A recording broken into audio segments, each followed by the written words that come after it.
Wow, today's such a good day. I ate 8 slices of pizza 3 times in a row. I totally hope that the Honorable Supreme Court of India, one which I truly respect, does not make a judgment that puts dogs' life in risk again needlessly without any good reason. Wait, what's this? Remove stray dogs from near hospitals, schools, move them to shelters? God, we are here again.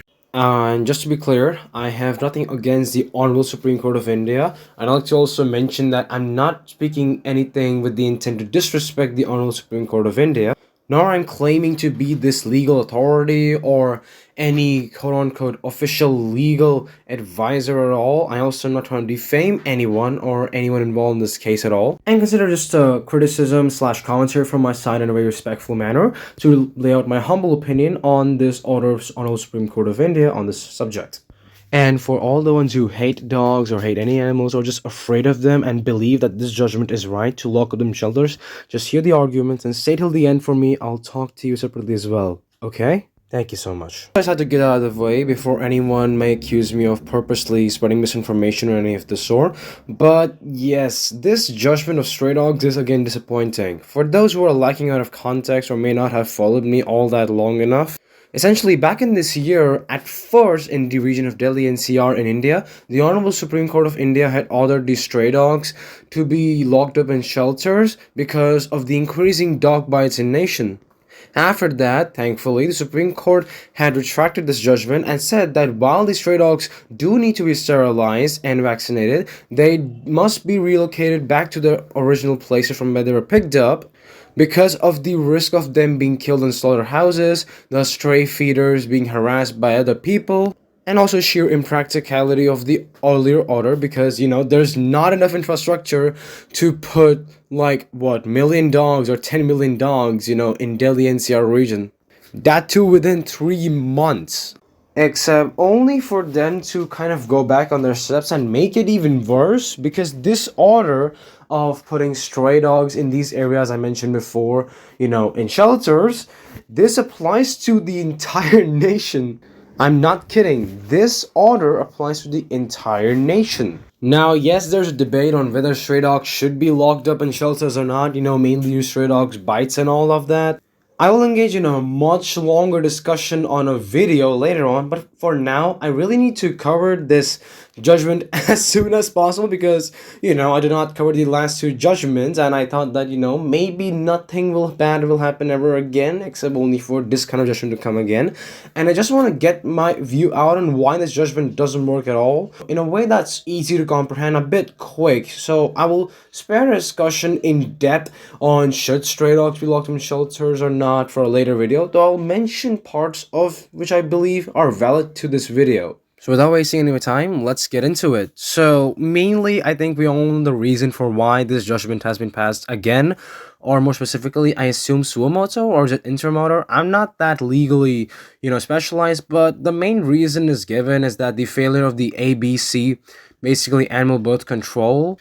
And basically, at first, the policy was that, in a nutshell, that the animals would be vaccinated and sterilized. And after that has been done, they must be relocated to the place they were picked from. Because, if the animals are dislocated, then essentially, they can die or suffer very badly. Like, just imagine a stray dog, in another colony, surrounded by other stray dogs, or the stray dog not being able to adapt to the new colony or any other place. And this is just the bare minimum I'm discussing. Imagine the stray dog being thrown somewhere, alone, where there's basically no resources to, get to survive, not even the garbage cans, anything, in the forest, in the hills, and they just die. Not to mention it's unscientific for human safety in itself, as explained above. So obviously, the policy of relocation makes absolutely zero sense. The stray dog bites rising has been mainly attributed to the rise of population and, the dog bites increasing in the nation.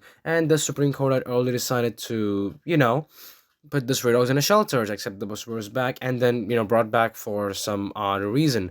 The main incident that has been, said it again is that in the specific case, the order is a bit different in the sense that it's asking dogs to be, taken away from public institutions like school, parks, etc.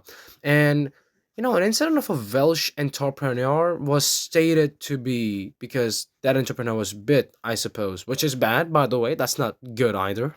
But let's just very quickly get the estimate of how bad the situation can be if you really try to like drastically implement this order to, put all the stray dogs in just shelters. According to livestock census in 2019, there were 9 million stray dogs, and a lot of surveys after 2021 or from that onwards have shown numbers to be far more higher, to be 52 million. So let's try to get an estimate of how many dogs are there and how many shelters are there. Going by the lowest estimate for the sake of it, does the livestock since in 2019, 6 years before, there are around, for this assumption, there would be 9 million stray dogs. And at the moment, as far as Google has shown to me, at least, or whatever the browsing is, it has shown me that there are around 3,500 shelters at max. So every shelter would have to accommodate around 2,571 dogs in just one shelter, which is kind of insane. And this is, by the way, the maximum shelter numbers against the lowest, like stray dog numbers estimated. Oh, now already a low ball. This is already an insane amount of dogs in just one shelter.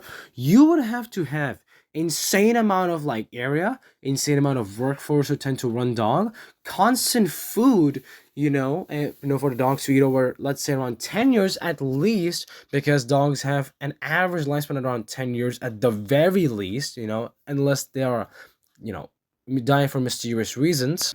And this isn't even accounting the salaries of the workers, these constant surveillance, constant, recording of the entries, logs, operations, all of that, you also medical supplies, so much more. Okay, this just alone is insane, because let's let me compare, this insanely impractical order, in my humble opinion, to the policy we had before.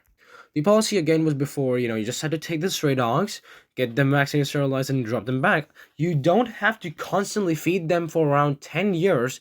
You don't have to constantly monitor them for all that time. You don't have to constantly strictly surveillance them for all those times. So you get the idea. Like, it's more so of dogs coming in and out because, if hypothetically this policy of sterilization is done effectively, then, dogs won't just be, stocked in the shelters or animal birth control centers, for the vaccinations. So you would not have to worry about keeping them inside for all that time.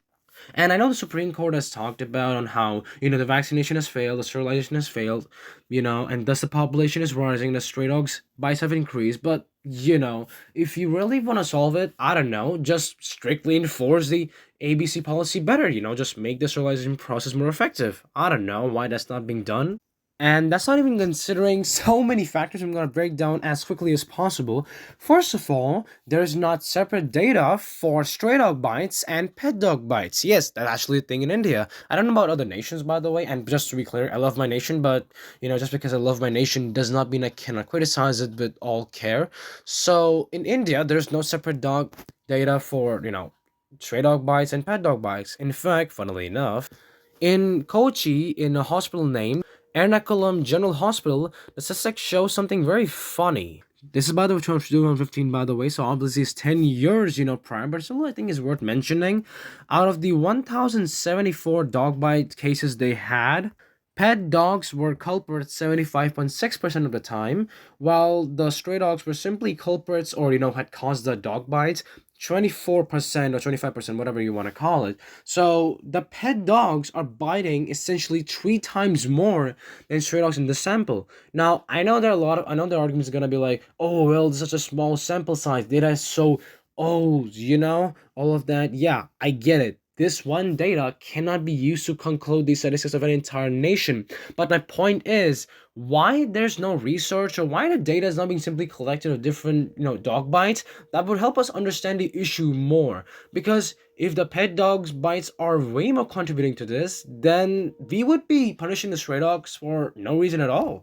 And the state of the shelters in Delhi NCR when the former judgment was released, which mainly applied Delhi NCR, the state of shelters was absolutely shambolic. According to a link, the MCD ABC unit in the Lalbat Nagar, run by Animal India Trust, was found locked, with staff not responding to repeated knocks and the gate remaining shut. At the Masood Specialization in Vasant Kunj, which had a capacity of 400 dogs, the only doctor in duty was absent, reportedly due to viral fever. Surgery entries were not shown, the doctor's room was locked, and there was no record when the dogs had been brought in. The facility was unclean, with some fans working and others not. 5 to 6 dogs were kept together in one kennel, no chart updates were maintained, and food for dog was left, in a pathetic manner assumed. Yeah. And I'm just gonna leave some links right now, but the Rohini case in Delhi, where allegedly, nothing official of course, allegedly the animals were being killed because skeletons of dogs and other animals were found behind the center in the Rohini Center in Delhi NCR region, I assume. And the person talks about how the state is absolutely disastrous for animal and how a lot of the areas are very suspiciously hidden by newspapers, the lights were closed off, all of that. And this brings me to the potential alleged black no market of dog meat. So I'm just gonna say that anyone who would hear the term of black market of dog meat, I think you all may want to consider why these animals may be put to shelters. Allegedly, of course. I'm not making any accusation. Don't put me with the slap strategy or, with any cases. This is all just allegedly, and of course, totally I'm not accusing anyone officially of doing so. But heading back to the ultimate point about a dog bite, have you ever considered what causes the dogs to bite? Again, the dogs won't bite just for the sake of it. It's not that they're like some joker and they're just gonna cause chaos for the fun of it. They don't want to watch the world burn like us humans. Well, not all of us, of course. Certain people in power, a lot places.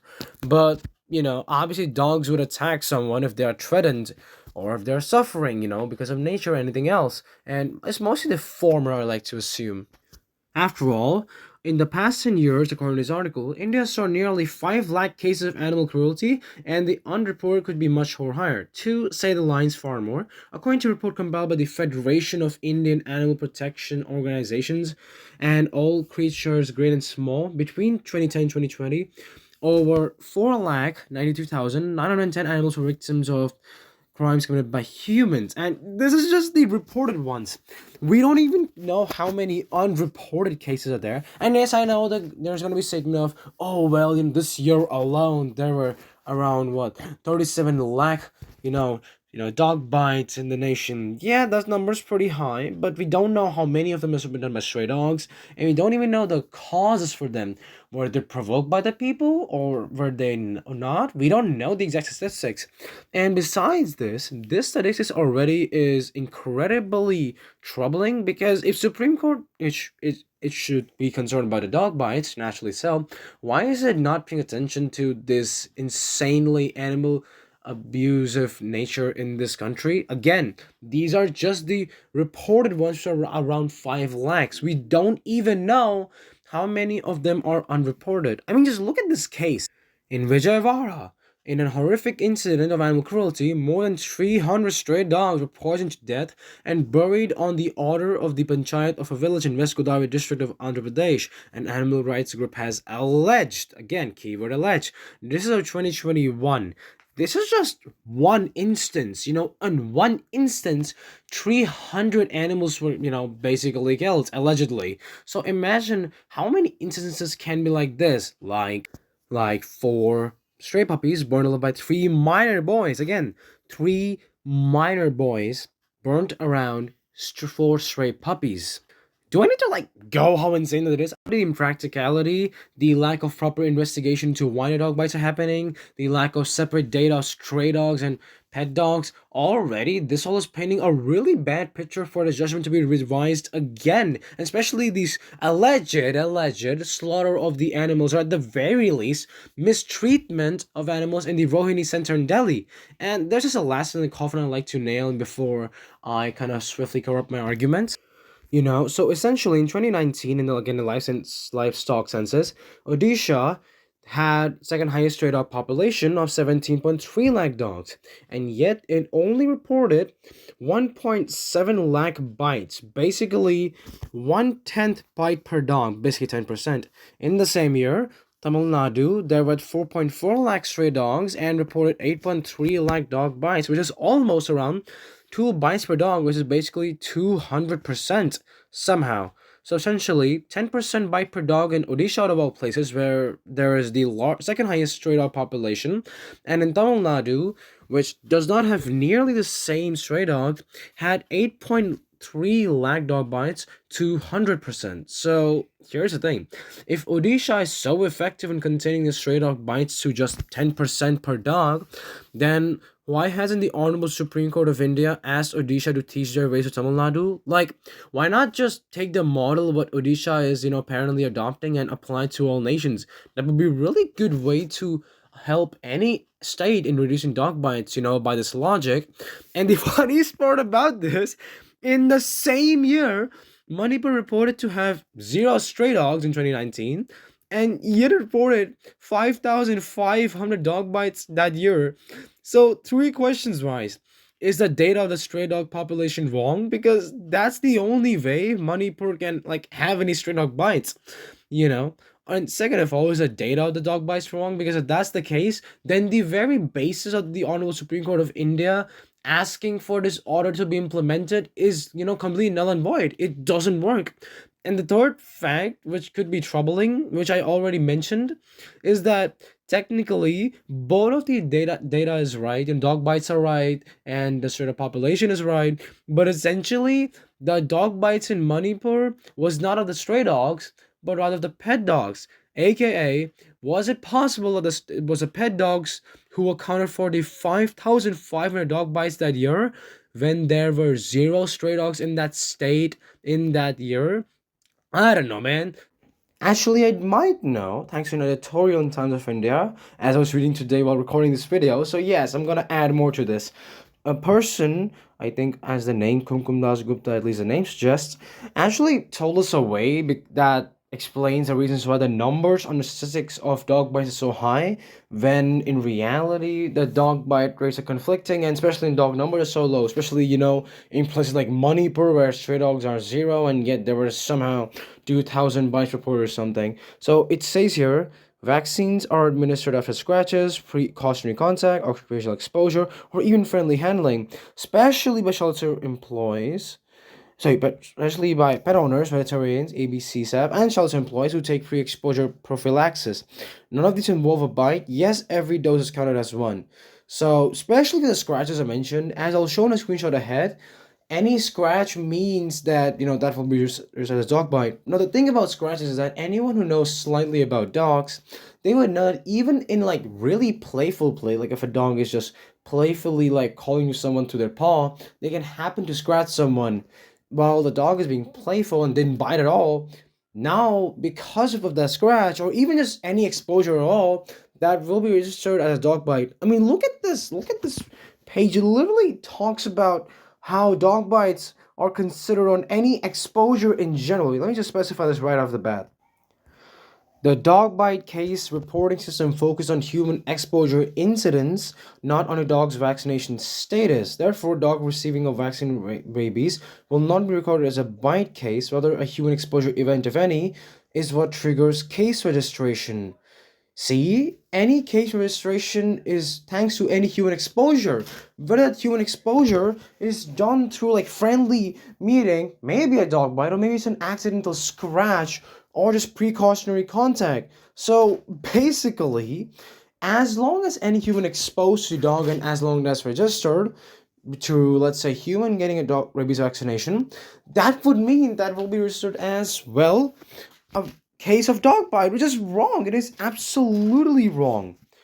And the thing is, humans get multiple doses of rabies vaccination. So that means that 3 to 5 doses per person is equal to 5 cases of dog bites, apparently, even though a dog did not even bite once. Or even if the dog bit once. Let's just assume, for in good faith interpretation, more so lenient faith interpretation, that if a dog bit in any case. Okay, got it. So, because a person will get 3 doses per person, 3 to 5 doses a person, those doses will be counted as exposure events as well in this instance. That's because people cannot understand that, a person get multiple rabies doses for merely one incident. I mean, just look at this. In one of the directives of the Supreme Court towards government to segregated data and to basically separate data of stray dog bites and pet dog bites, one of the main orders that basically states are advised to avoid multiple entries of the same victim by maintaining separate records for new and follow-up cases and animal bite exposure register. See, like even here, it's implying that a person going multiple times for any doses or any report incident can be registered multiple times. So, as the editorial also like explains properly, this literally explains how multiple re-entries can be done for a same dog bite, if any dog bite at all. Because again, any exposure event, like if you meet a dog and you get a vaccination just for safety, even if the dog did nothing to you, or if it's a merely accidental scratch while the dog was playing or something, that will be counted as a dog bite. Also, to add more to the final and end to this, IISER, or Kolkata's dog lab, based on observations of free-ranging dogs in West Bengal and other cities, that have found that dogs are facultatively social and they can survive as scavengers while forming stable bonds with humans, a trait shown with domestication rather than ferality. Fear of stray dogs is driven more by cognitive bias and episodic amplification than by the actual behavior. Yeah, and I'm gonna just suggest you all to read this article. You have been reading all the time, then that's great. But yeah, I think this article or editorial really explains why the order of Supreme Court, with all due respect, doesn't really work and why compassion, and more importantly, science is the way to go. And lastly, for the ones who are afraid of animals but don't necessarily hate them, or even the ones who hate them if they're watching this video, so your question is just what should we do? That okay, we get your arguments that okay, why this order doesn't really work, but what should we do? First of all, I'm gonna say if any stray dog just looks at you, do not start running. This was just gonna activate their predator instinct, which basically means that they would run after anything they see is running, and especially if a human runs with their back towards them, yeah, they're gonna run. So I know it's hard. I know the logical thing is to like, oh, run away from the danger. I understand that, but do not start running because let's be real, you're not gonna outrun a dog. The average speed of dogs outrun an average speed of human. Because if you run for no reason at all, the dog might not even be interested in you, but then may become interested and run after you. All right, and if you have anything to eat, of anything for them to eat, just give it to them and slowly back away. With your on walking on your toes and facing the dog and walking behind, keeping an eye on the dog, but never making eye contact with the dog. So that's really all I have to say. And for the ones who are just afraid of dogs' personal experiences, I am really sorry for you. I genuinely understand, but I also like you to understand this order it doesn't really work and is only going to fuel your own fear or hatred of others against dogs, and that in reality this order is unscientific, cruel, and just impractical that does not benefit anyone, neither the dogs nor you. So I would like you to not support this. I mean, even if you want dogs in a shelter, maybe you should vouch for like better infrastructure, all of that, and then provide dogs in a shelter and all of that where they can actually be taken care of, assuming a day comes when that is possible. I mean, I don't like seeing dogs suffer on streets, by the way, myself. So, hey, if in a ideal world I could see dogs in a shelter live peacefully, that would be great. But till then, this is reality, and this solution provided by Supreme Court just is broken from a premise core. And that's really all I have to say for this video. And I really hope that anyone from Supreme Court watches this, and more importantly, this video actually makes a change. I might make a Hindi version of this to reach out to the Indian people. And yeah, that's all I have to say. I hope you have a good day. I don't intend to spread hatred to this video, and I don't intend to disrespect the Honorable Supreme Court. As stupid as this might seem, I still believe that someday, if we fight for the right thing, law can be a good thing. I still think that law is necessary for obvious reasons, and for some reason, be it my child self deep down, I still respect the Supreme Court somehow. Maybe not the people who run it, not every people who run it, of course, but maybe respect the institution itself and what it stands for. Even the people who run it might be making mistakes that, out of genuine sense, of course, that ruining its name. I mean, the Supreme Court of India has told the people of India to feed the dogs in a respectful way and give the stray dogs compassion and respect, and have talked a lot of positive things about stray dogs, which makes sense, by the way.